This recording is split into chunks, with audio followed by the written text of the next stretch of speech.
Welcome to Supply Chain Now, the voice of global supply chain. Supply Chain Now focuses on the best in the business for our worldwide audience, the people, the technologies, the best practices, and today's critical issues, the challenges and opportunities. Stay tuned to hear from those making global business happen right here on Supply Chain Now. Hey, good morning, everybody. Scott Luton here with you on Supply Chain Now. Welcome to today's show. Today, we're going to be diving into the topics of professional development and the various ways that we all learn, as well as one of our hosts here at Supply Chain Now likes to say, never stop learning. So stay tuned for an enlightening and interesting conversation. Now, with that said, I want to welcome in our two guests here today. My friend Jessica DePinto, an adjunct professor with Loyola University of Chicago. Jessica, how you doing?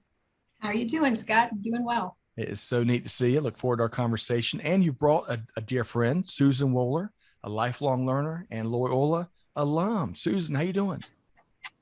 I'm great. So glad to be here. Thanks for having me. You bet. So today we're talking about one of my favorite topics. I don't know about y'all, but learning, eureka moments, the journey. We're gonna get all kinds of best practices and observations from you both. But before we get there, I want to start the conversation where we usually start many of our conversations, getting to know you both a little bit better. And Jessica, I want to start with you. Tell us about where you grew up and give us a few anecdotes about your upbringing. Sure. I grew up in Chicago, born and raised. I am a second generation Italian American. And I say that because it is so much a part of who I am. So growing up, we had a rich, wonderful family. We've been in Chicago since the early part of 20th century.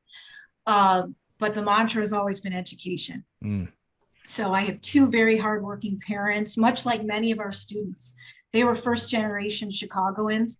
And for them, their most important focus was just get my kid educated. So oftentimes I'd be sitting in the midst of my aunt's coffee klatch at the kitchen table, and they'd be sharing all of their stories and their histories, which thankfully so. I'm now the family archivist, but I'd be doing my homework, So I'd be doing my homework while all of this rich family oral history was going on. So I'm extraordinarily grateful, and that's part of why I teach at Loyola. I teach in the degree completion program, and so many of our students are actually first generation Americans. Wow, what an incredible purpose and noble purpose to add into the noble mission already of teaching. So that's got to be really rewarding and gratifying, Jessica.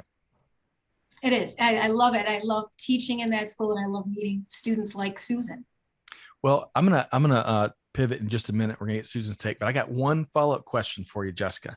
You painted a lovely picture with your family as you're knocking out homework and you're hearing all kind of great stories. I think at the kitchen table, well, that conjures up food in my mind. So what is one dish that is inseparable from your upbringing? Is there, and it's tough maybe just to name just one, but what's one? It is. That is. You heard the sigh, right? Because all of a sudden I'm getting the sense and smells. I think for me, it's pasta. And I think of Federico Fellini's quote where he says, life is a combination of magic and pasta. And so for me, those profound family food memories are always baked into that. And I think that's why I love studying so much, because the food memory is mingling with what I was learning. I love that, man. I love that. I love that quote. I'm gonna steal it from you. Please do. All right. So Susan, thanks again for joining us here today. I look forward to kind of learning more about your mutual aspects of your journey. But tell us, Susan, where did you grow up, and give us some of those anecdotes? Well, I am Midwest, born and raised. I was born in Wisconsin, Milwaukee, and then we kind of jumped around the Midwest a little bit, did a stint in Illinois and then Minnesota and then back to Illinois. So I've always been in that region. And I will always say I was raised with a very strong work ethic. And when you interact with people across the country, and of course, we're global people, I interact with people in Europe all the time in my work. It's pretty evident.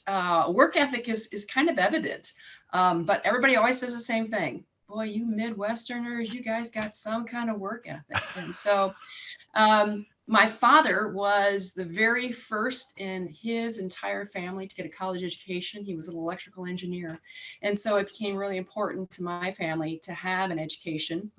And I started down that path, but life got in its way. And so I came back to finish my education.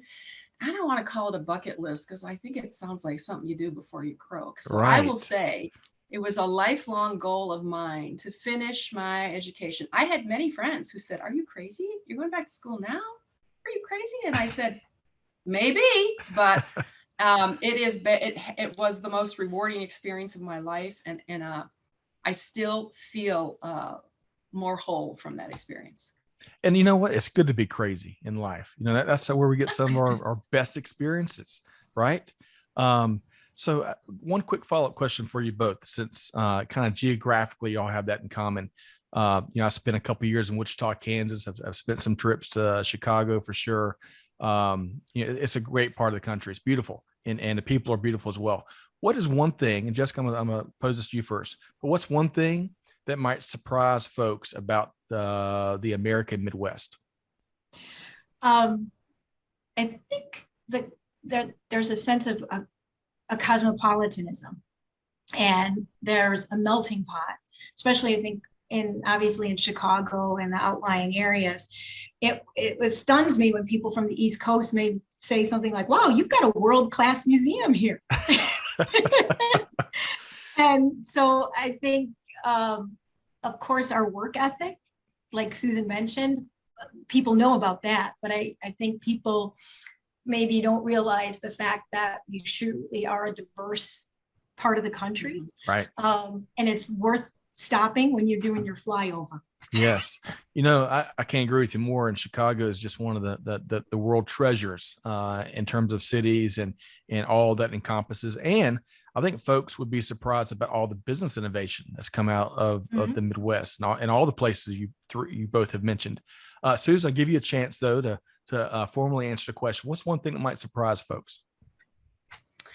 I think we Midwesterners have a tendency to be a bit, I don't know, maybe somewhat reserved, a little bit homegrown reserved. But everybody always says the same thing. We are a genuine lot of people. We're straightforward. We're truth tellers, and we do like food. The Midwest people, they kind of think, well, if you aren't going to Italy or Paris or something or New York, we have fantastic restaurants in Chicago and in the suburbs. And the weird thing in Chicago is you could find the best place to eat that's in a shopping mall. Yes, I agree. Well, thank you all both for shedding some more color there. Let's shift gears and let's level set just a bit. And Jessica, we'll keep starting with you. Tell us about what you do professionally. So professionally, I am trained as a lawyer. That's part of the reason why I began that class. And it's really funny, I think, if I get ahead of it a little bit, why I'm an adjunct professor. Professionally, I also work in a nonprofit, but my legal training informed so much of why I developed the course. And it informed so much of why I'm so passionate about teaching this course. So I spent many years in private practice teaching my clients about different aspects of global trade regulation, teaching other attorneys about that particular practice area and how they could be proactive in issue spotting the risk for their corporate clients. And then I started to see a theme emerge. And I was doing more of my time and more of my joy as a practicing lawyer was coming from the teaching aspect of it. And the flip side also was so many of the penalty actions that we were defending were born out of the fact that people just didn't know the regulations. And so I started to think about, wow, I really want to get in on the front end, right? Which is keeping people knowledgeable and informed. And so I say in my heart of hearts, I am an educator, and you can see the smile on my face and the light in my eyes that I love saying that. Professionally trained as a lawyer, where my heart is as an educator. I love it. And that's a beautiful combination. And as you say, you exude that. And we're going to talk about the course you reference here in just a minute, because that's certainly part of y'all's mutual journey here. Susan, same question for you. Tell us about yourself professionally. When I went back to Loyola, went back to school at Loyola, I was not in the profession that I am in today. I'm at the same company that I was at, and I will say that I have used what Jessica provided to me over and over again. And she hit on a key word, which is risk. And as doing compliance and regulatory work for a medical device, we talk about risk all the time. We talk about risk-based thinking. And so that's a really big part of what I do. And not to mention non-disclosures and a lot of the legality that surrounds it. So it's been very helpful in my role as compliance and regulatory. I bet. It's almost like we're living in the golden age of risk on so many different levels, right? And going back to something Jessica said about wanting, I think issue spotting is what is the phrase you use, Jessica. I love that because we all have a blind spot. And so to have an attorney or an educator, help you identify what's in that blind spot. I mean, that's how you get better as a leader, as a professional, just as a human being. So, so Jessica, you referenced this course that you developed that focuses on law and regulations for organizational leaders. A second ago, you kind of touched on what made you build the course, but is there anything you left out? What else was into, hey, I'm going to go build this? I was curious about these concepts that I was seeing playing out, and I loved having students like Susan, and particularly Susan in the class, because they asked the challenging questions. But I was curious when I built this course in 2015, what is a sustainable 21st century company? And why I asked that question, not necessarily sustainability from so important environmental, right? But what's going to keep a company around for the long haul? And it was born out of what I saw, good and bad, in private practice. And I started just for fun researching that, and came across a discussion that the NY Stern School of Business had with the then CEO of Unilever, and they were talking about just this thing. And I thought, I want to build a class where we ask these questions about what if. What if you looked at a multi-stakeholder theory of corporate governance and what is a corporate purpose, as opposed to just looking at shareholder value, but you really look at your community, your employees, the environment, what footprint, what's your obligation as a corporation? Do you think there is one? So I built the course around that. And at the same time, I was just networking with friends from Loyola, and Loyola was the perfect fit for this course. I so desperately wanted to find a good home for this course. Loyola was looking to revamp a little bit their business law course, and Loyola's mission of social justice, environmental stewardship, it was the perfect combination. And so finding the home for this course at Loyola and engaging with students like Susan that were curious and asking these questions just allowed this course to blossom. Wow. I love that. Makes me want to sign up and take the course today. But also, I love how you are looking at this course construction and the purpose behind it very holistically, right? And including your sustainability very holistically. As important as the environmental aspect is, it goes far beyond that. And for example, here in global supply chain, I think one of the silver linings here in the last couple of years has been a heightened focus on the employee experience. It's one of those EXs, CXs, UXs. Those are great things. But are we taking care of our workforce, right? I think that's really brought that into more laser focus in recent years. So I love that, Jessica. I'm going to pause for a second. I got a couple of questions to ask you, Jessica, about the course. But Susan, kind of as Jessica described her why there for building it, and what resonated with you? Well, very much what she said. The course was a holistic approach.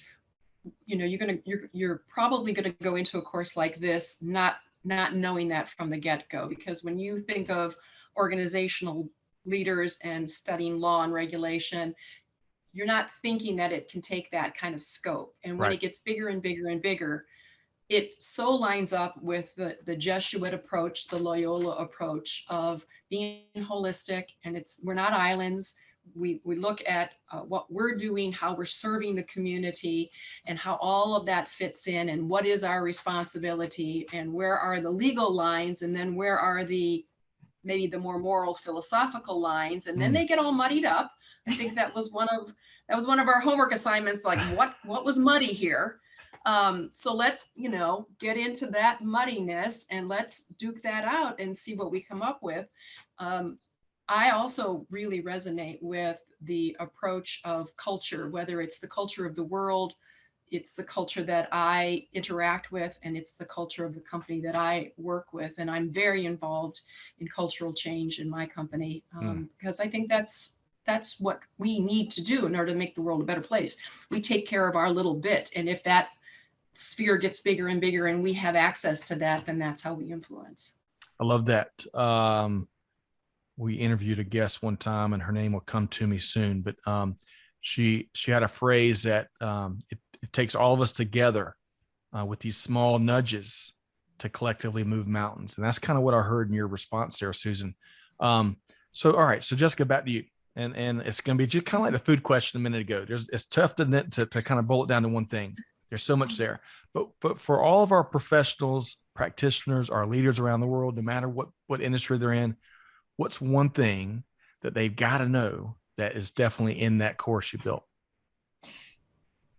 Educating people. If we're going to make these large goals as an organization collectively that we need to make, right? Climate change, diversity, people need access to education. So educate your folks, support their desire for education. If you're going to put them in a new role, make them feel that they have the tools that they need and they're equipped to feel successful in that role. Whether we're talking degree completion, like where Susan and I met, a micro-credential, an executive education program. During the pandemic, I did, in my off hours, I'm like, well, what am I going to do? I took an executive education course on digital transformation. I took a course on ESG so that I could be better and more informed for my students. So to the employers and the leaders, your people can be empowered to lead when they feel empowered and confident that they have the knowledge and power behind them to do so. So that's something that we talked a lot about in the course as well. And I'd love to hear Susan's perspective. I began the course with the question of, do you think you're an organizational leader? And it's about 50-50 split, where people will say, well, no, I'm not, because I don't have the title. And so I challenge them and I'd say, well, why? We ultimately, and this might be a spoiler alert for my future students, so I'm going to watch it. But I think just empower your people, whatever role they're inhabit, especially now, and access to education, and I'll give your people that access. Yep. I love various elements of that answer. It's certainly the better, it reminds me of the phrase one of our guests shared one time, an informed, really, you could fill in the blank here. An informed blank makes informed decisions, right? Informed consumers, informed employees, informed team members, colleagues, informed leaders, you name it. And of course, you've got to be educated, whether it's formal or informal, to be more informed. Susan, I'll get you to respond. We're going to talk, Susan, in a second, more about your kind of your feedback around the experience and how it kind of shaped your worldview, so to speak. But what did you hear Jessica say there? Better yet, what was your answer to the question that she opens the course with, Susan? I have a tendency to be in that and I'm actually a pretty reserved person, but you wouldn't know it. And in that environment, I think I opened my mouth way too much. So I was really holding back because, people were going around the room and they were saying exactly what Jessica said. Yeah, no, that's not my role. I'm a support person. And I think I pretty much jumped in and I said, whoa, wait a minute. We are all leaders. and no matter what our role is, no matter what our life experience is, we are all leaders. And when we embrace the mindset of leadership, that helps us to move forward. Because if we're not thinking like a leader, we're limiting what we can do for ourselves and in this world, but we're just thinking too small. Yeah. And I think I've always said leadership, you have to lead up a lot in the world. So your leadership with the titles of leaderships up here, and then we all that are acting as leaders without the title are here. And when they start leading down and we start leading up, you get to that nice gooey white stuff in the Oreo cookie that everybody goes for first, because it's the best, right? That's what you get. That's what you're all leading up to. But it's a nice synergy when we're working together to get there.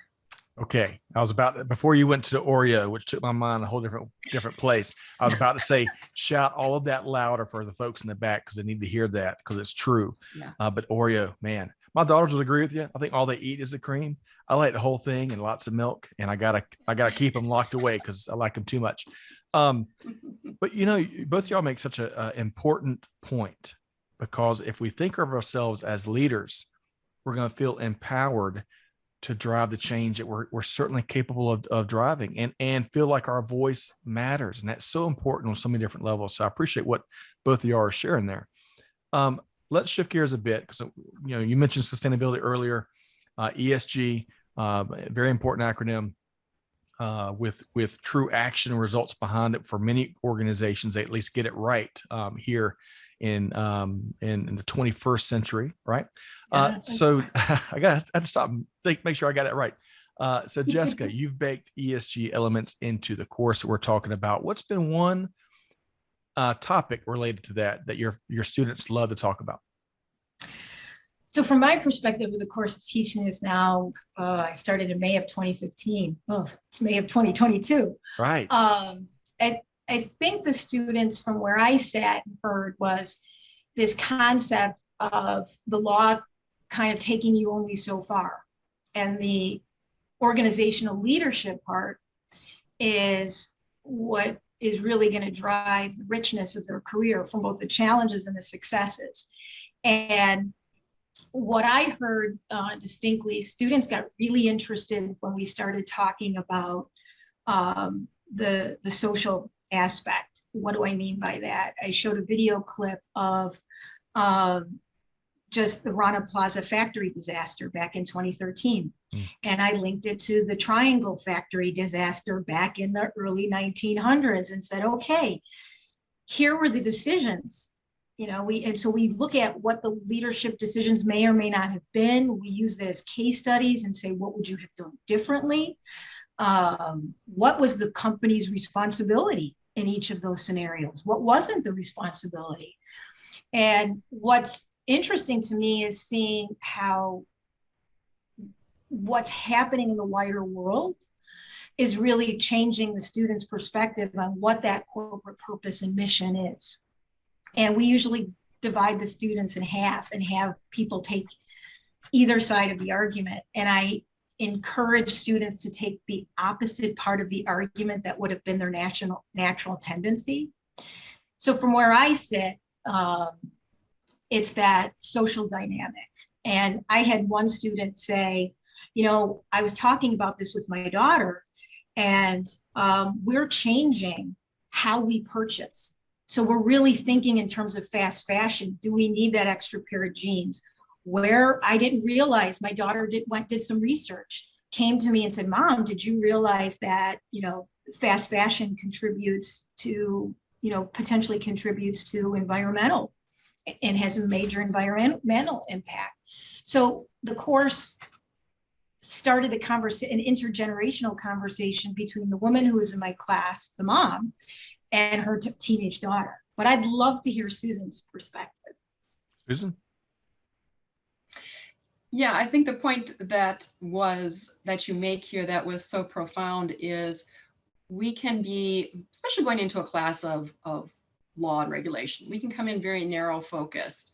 And once that starts to get a little bit bigger, and then it helps people to understand that even as simple as being as a consumer, that we have a responsibility there and we have power. Because honestly, if everybody stopped buying a ticket to a football game that costs way too much money and stopped going, that would influence those team owners to bring that price down. But we don't. We go and we go. Or if we stop buying something that's hurting the environment or is abusive to children who are in those kind of sweat factories, when we start taking that action, I mean, a perfect example is years ago, because I've been around a while now, it was really hard to find organic food because nobody really wanted it, but people started wanting it. And when we wanted it and we asked for it, boy, you can find it in the Jewel, you can find it, you don't have to know. I mean, I love Whole Foods, but you can find it in so many places now. Right.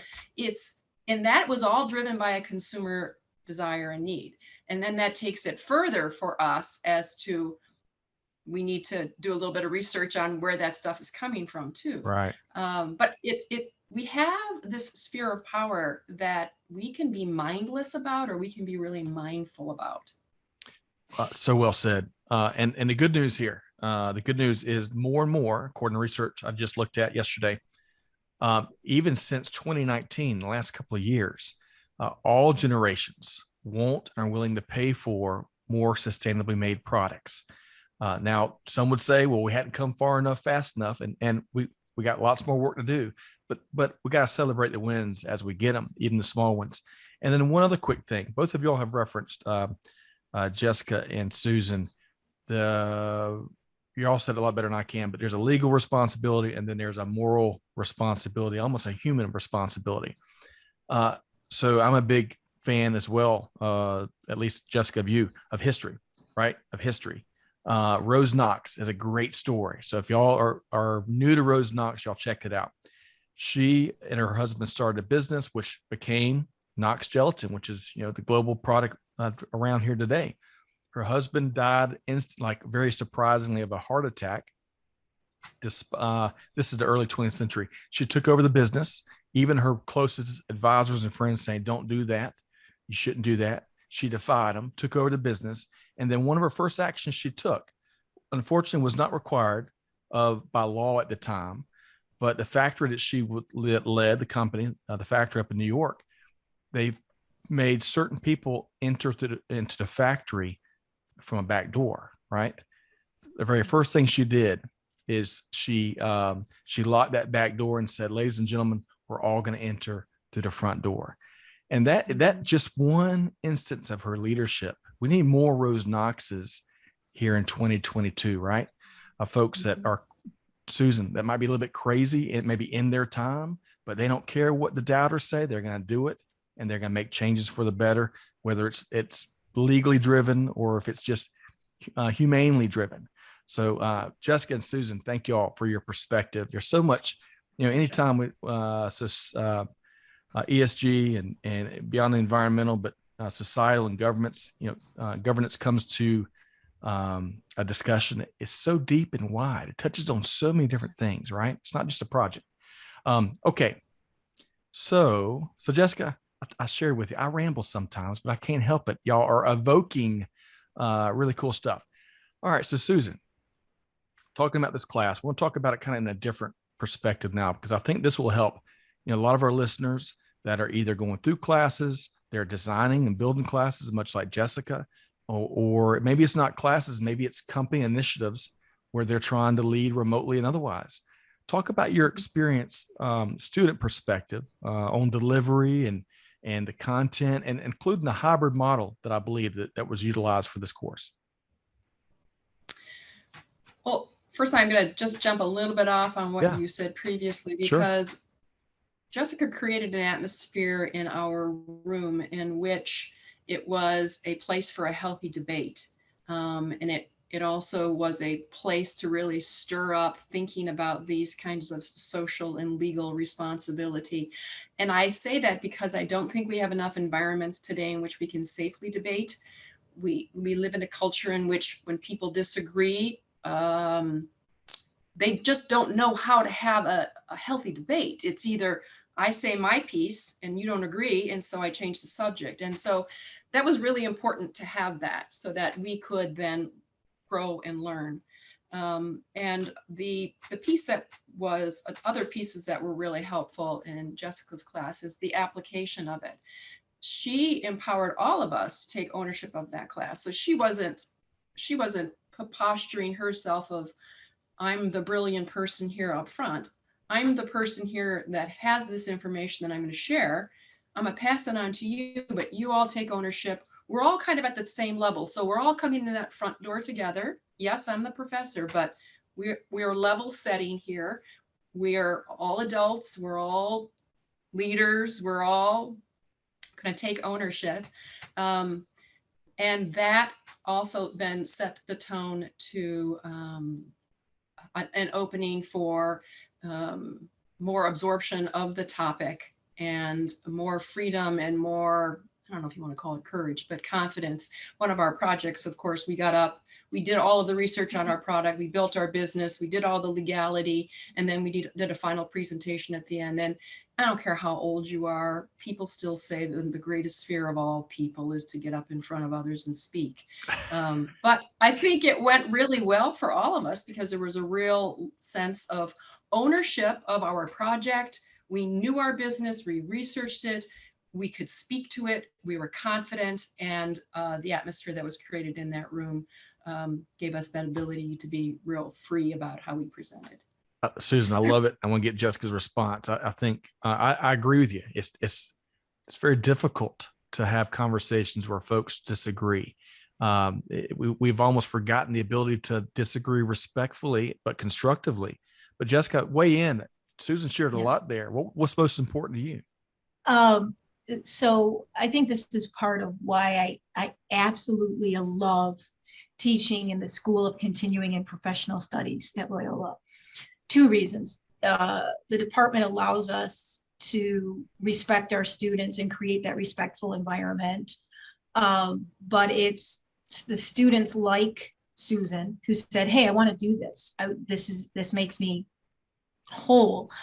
I viewed the role, and I know a lot of my colleagues in that department do, that we are here to facilitate and orchestrate your learning. So we view ourselves as almost like an orchestra conductor. You are all professionals. You all have a richness to contribute. In fact, Loyola uses the term, and it's really pronounced in the School of Continuing and Professional Studies, building a community of learners.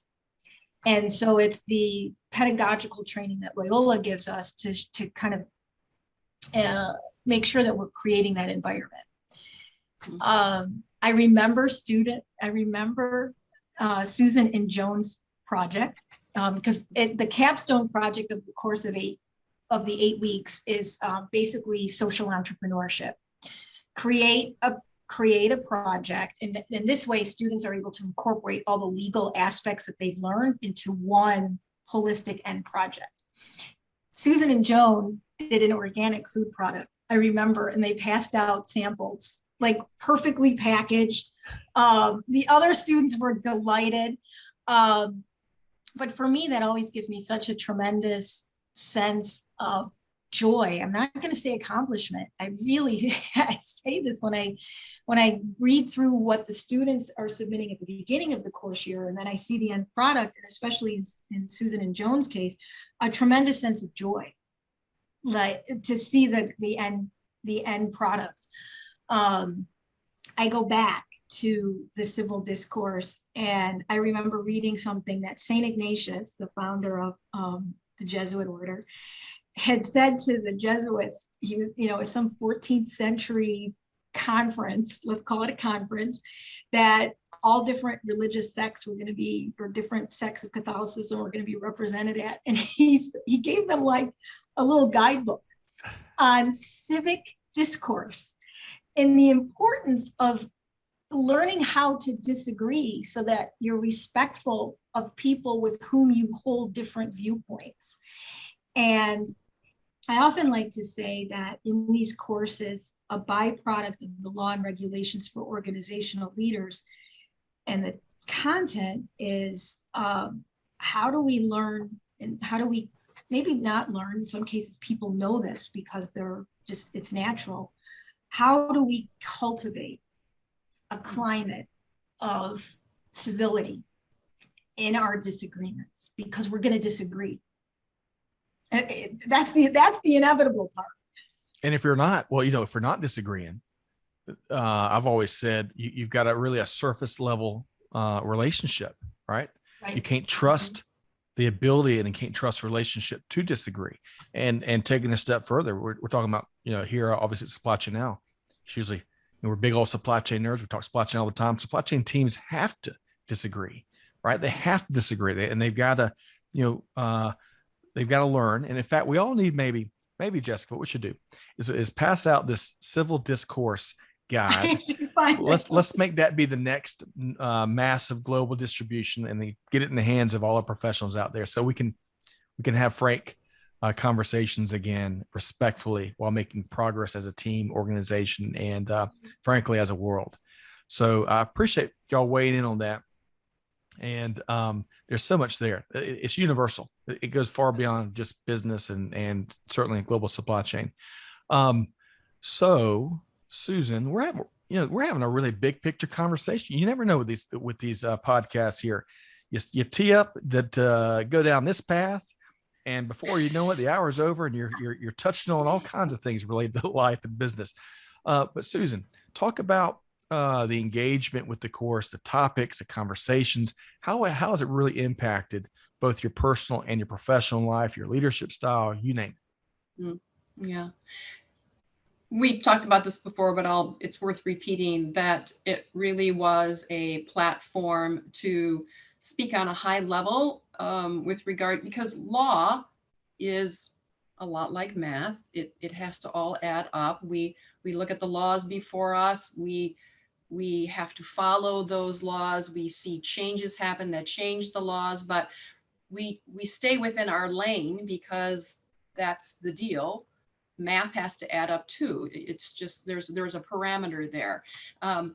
So we use that, and we embrace that, to use the right terminology, to watch what we say, how we say it, speak correctly with the correct terminology in the context of what we've learned, and also in a kind of a persuasive way. So we're incorporating leadership in there. We're incorporating respect. We're also incorporating the correct terms. So knowing how to take the route legally. When we did our class project, that was really informative on many levels, because maybe some people do just start up a business, but I'm sure they're going to backtrack, or they're going to find themselves in a sticky situation at some point.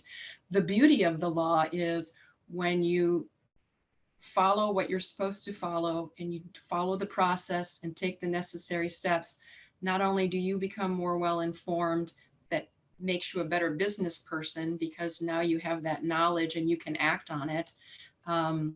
It's going to lead to the success of your business. And so I think it was very eye-opening to learn what was required and what needed to be done, and then follow through with that. It's a lot more than one thinks it is. I've never once thought about the connection between your first point there, math, and law. And it might mean, and my failure to comprehend that might be why I stink so bad at legal interpretation, because I'm not good at math. So, but it's so true. It's so foundational. It is so concrete. And I think you said it's all got to add up. We got to balance the equation, both sides of the equation. It doesn't, math and the law, there's so much of it that doesn't change. It's like bedrock. And I've never thought about the connections between the two. But Jessica, hearing Susan speak about impact and these observations about what it's taught her, and just in general, what it can teach other leaders and professionals, what comes to your mind? What would your response be?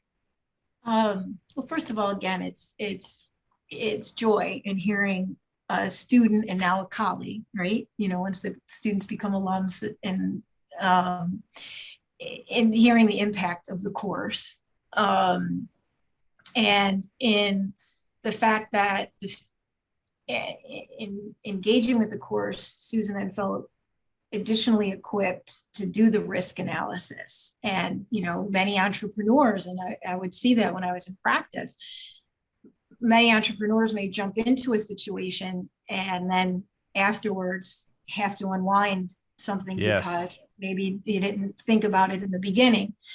And so that was intentional when I built this course, right? I don't want entrepreneurs to become, fearful and not take those risks. It's just a calculated risk, right? Taking that calculated risk, being mindful of what the risks are, and then being equipped with what your own personal core values are, making those tough decisions. I always joke with my students, the legal part is the easy part, right? You kind of issue spot, there's a formula, there's the black letter law. This gets a little stickier when you get into the application. And then if it's uncharted territory and the law says one thing, but you know that morally that law isn't right, in the case of Mrs. Knox, how do you then do what your code of ethics and your value set say and encourage you to do? And so I think what I love about teaching this course is I could look at it one way. The world in the last 2 years has provided a ton of challenges, but it's also provided some very interesting talking points for the students that coming into and through and graduate from this course. Completely agree. I think, there's always good news if you go looking for it. And with the pandemic, it's one of the silver linings, which you brilliantly identify, is this is going to be the lesson that keeps on teaching, the very painful lesson the world's gone through, but it's going to be studied for decades to come in business schools and companies and certainly supply chain. And, that certainly is a silver lining. I wish we could have gone. I wish we could have learned a different way, but as long as we're acting on what we learned, So with that in mind, learning, that's our big theme here today. It's so important, as I mentioned, one of our hosts here, never stop learning. We hear that quite a bit. Of course, that requires these special folks that are willing to teach others and help them advance in life and in business. So I want to ask both of y'all. So again, to paint this picture, as we were talking about pre-show, the Waldorf Astoria, or what's a grand hotel in Chicago, Jessica?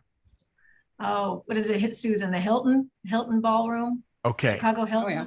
Let's do it. So picture yourself, you're at the keynote stage of the Hilton Chicago Ballroom. You've got the captive attention of the world's leading thousands of practitioners and teachers and maybe wannabe facilitators, right? Maybe they're up and coming, but you've got their captive attention, them on the edge of their chair. What is one thing, and Susan, let's start with you. What's one piece of advice that you'd give that room in terms of how to most effectively teach or instruct? I think it's posture. I think posture and position. I had mentioned this before, and Jessica talked about her role. She's the orchestrator and the facilitator. So I have been in classes. I have had professors that posture themselves much higher than the rest of us. Now, some part of me has a lot of admiration for that PhD that has that head bunch of knowledge that's imparting it. And I'm prepared to do that. I'm prepared to participate that in a one-off lecture because I'm going to learn something. They're going to impart their information. But in a environment where your class is coming together over a period of time and you want that group of people to open up so that they can absorb absolutely everything, the only way that can happen is that you're going to look eyeball to eyeball at them with respect and at the same level. Otherwise, it's not going to work. That I can't agree more. I mentioned pre-show Irene Rudnick, who had tons of experience in business success and was a legislator and had all the prestige factors that you're kind of speaking to. But man, she would sit down, look in an eye, and share a cup of coffee, and make you feel like you're a peer. And you learn so much from Yes. that. Dr. Robert Cannon at University of South Carolina was teaching computer science. I was well out of my league in that class. But man, to sit down and help you along as if you had a PhD or he didn't have one, maybe. So important. So Jessica, same question, whether it's posture, which Susan's speaking to, which is so powerful. But what would be your one piece of advice to the Chicago Hilton Ballroom? So first of all, thank you, Susan. Be flexible, right? I know that you have a plan, and I have to make sure that learning objectives are met, right? So there's no certification or critical test at the end. But be flexible, go in with your plan, especially when you're teaching in multiple modalities, right? So Susan's class was hybrid. I mean, some of it was online, some of it was face-to-face physically.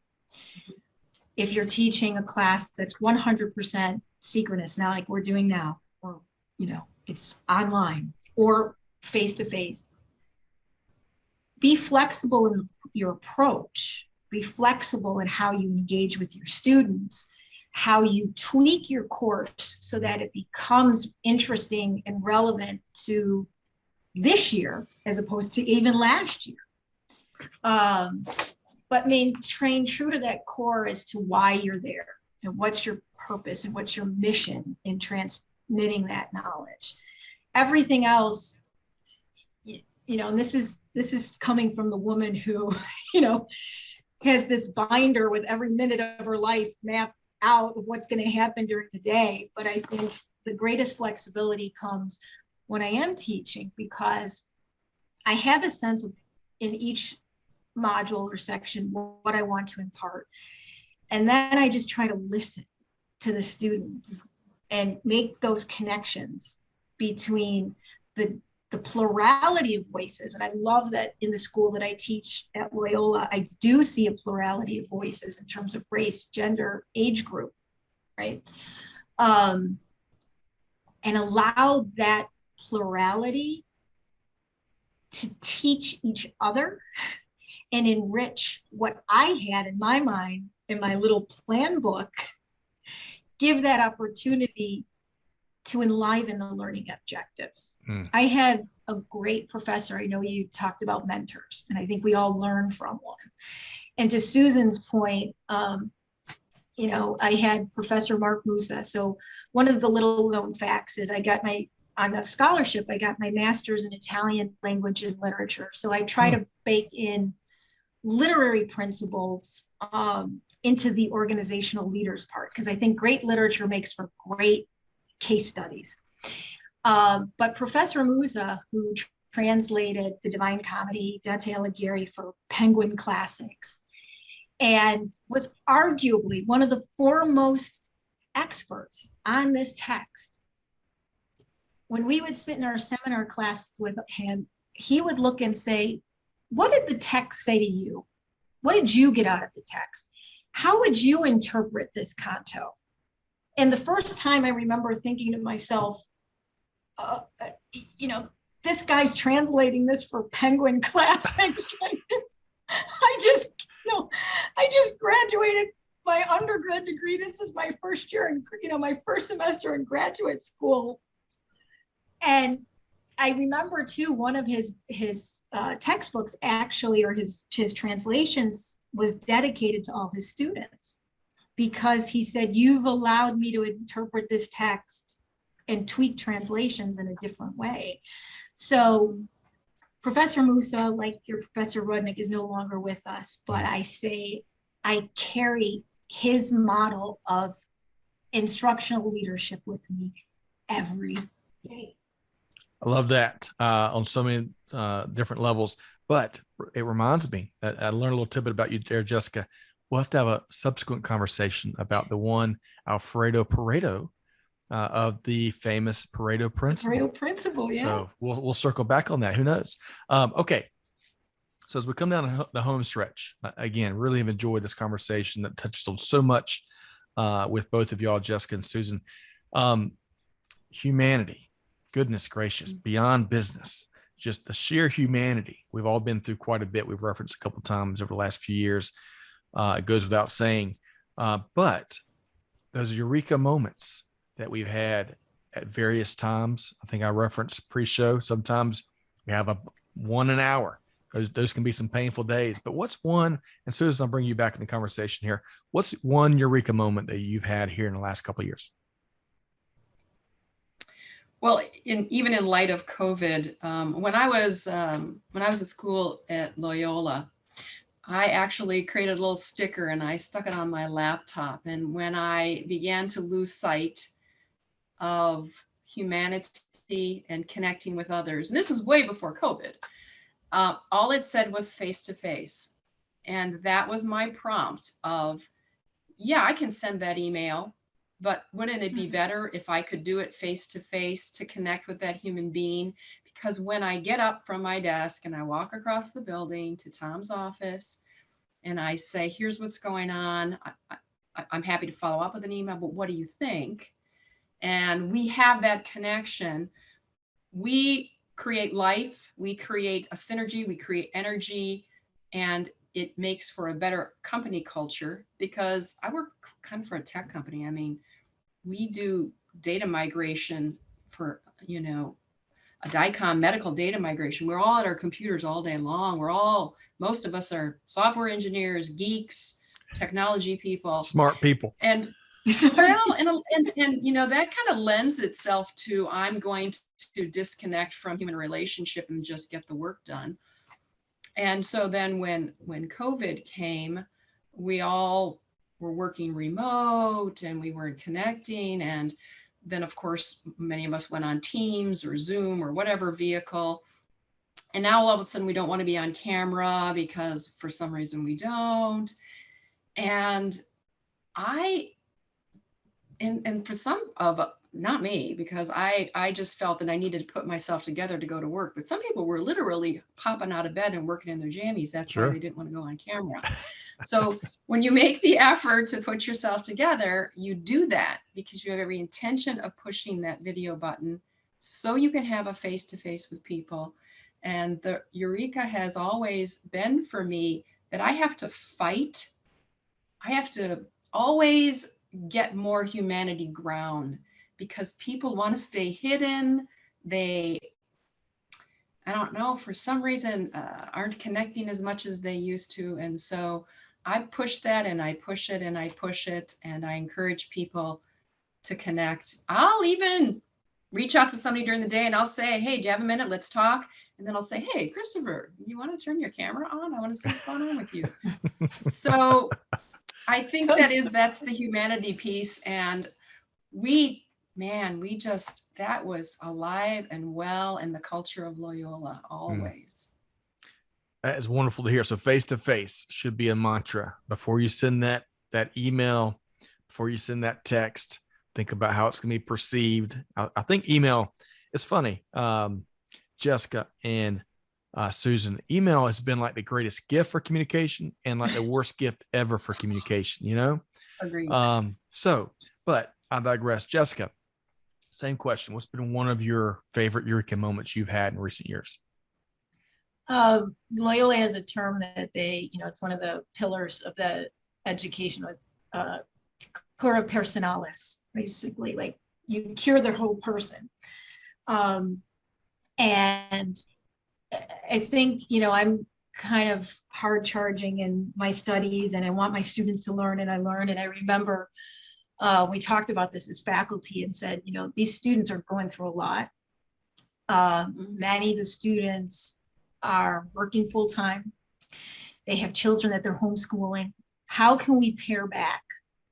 How can we pare back so that we're not diluting the content, but we're honoring the fact that now we're asking our students to be on a Zoom call.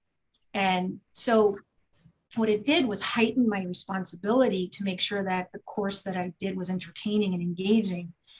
And also recognize that, if a student brought their young child to the class, I would joke and say, you know what, when she gets sworn as the next Supreme Court justice 20 years from now. I hope I'm alive, because I want to maybe say that a portion of what she learned in this class. And so it's being respectful of the other students, making sure that their learning outcomes and their learning environment isn't compromised, but also recognizing that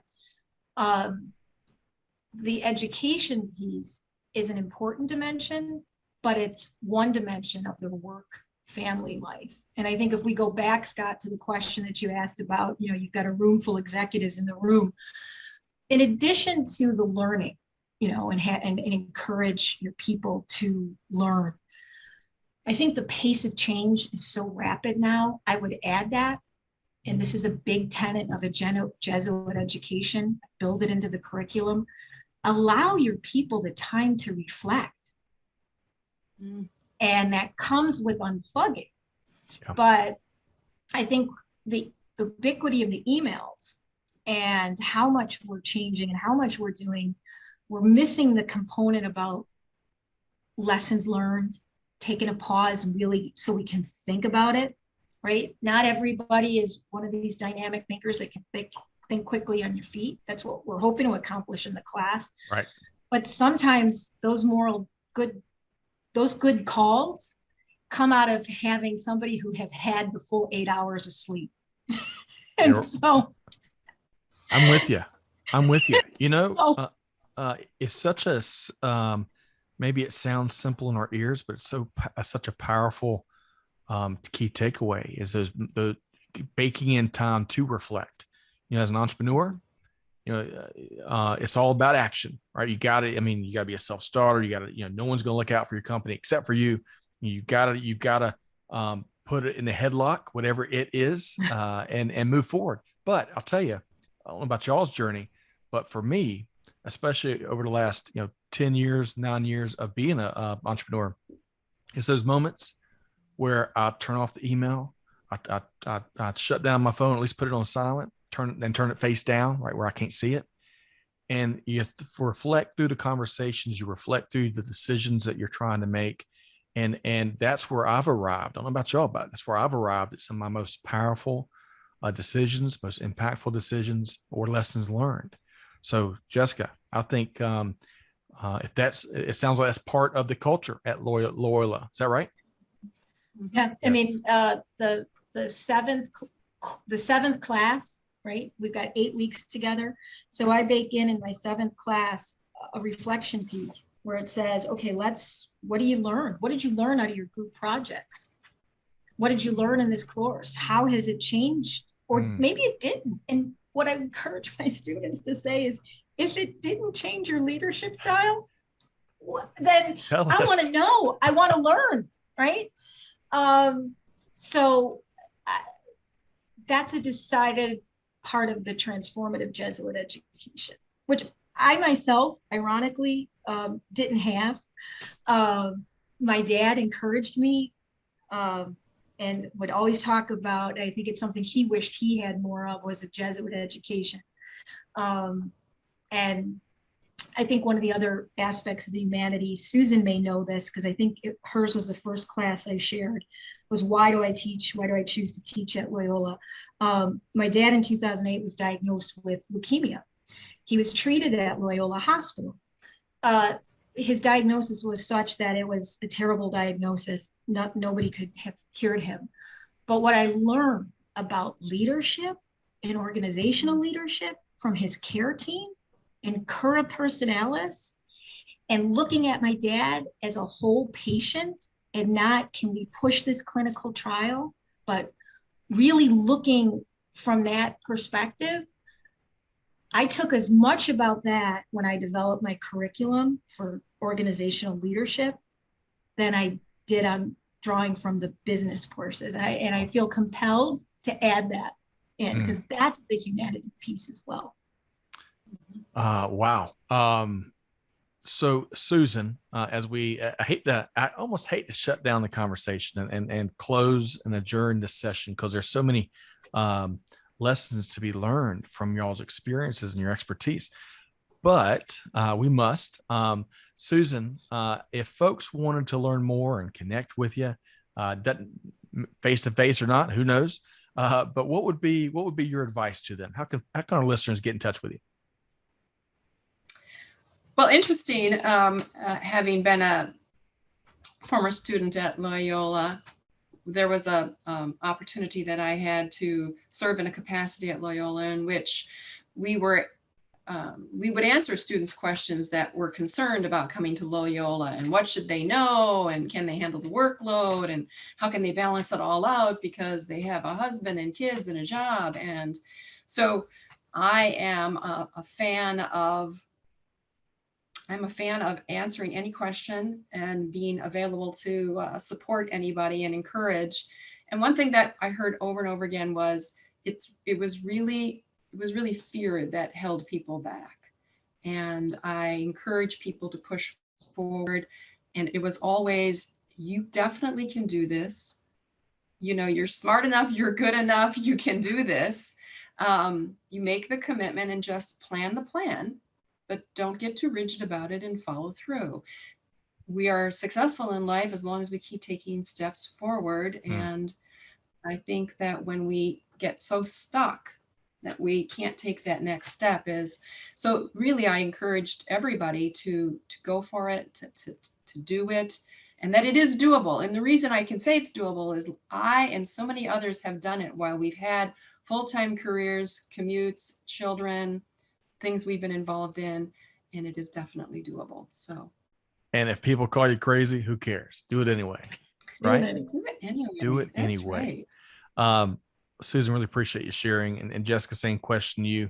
I love the passion for instructing, teaching, helping folks kind of have their own eureka moments, helping folks reflect on what they, all that they're learning and how they're applying it.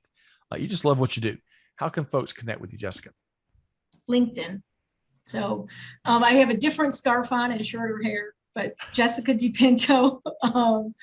And LinkedIn is the best way to connect with me. And I'm happy to connect with fellow educators. And to students that are asking, do I go back to school? Do I sign up for this? Yeah. Do it.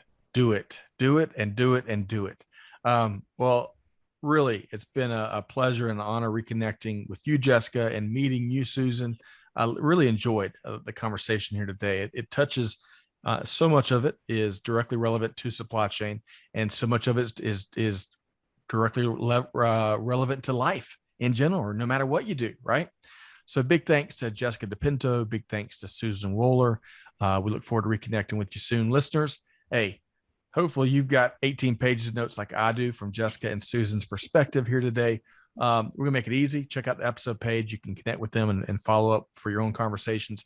But most importantly, whatever you do, Scott Luton on behalf of Supply Chain Now, challenging you to do good, to give forward, and be like Jessica and Susan. Be the change that's needed. On that note, we'll see you next time right back here on Supply Chain Now. Thanks, everybody.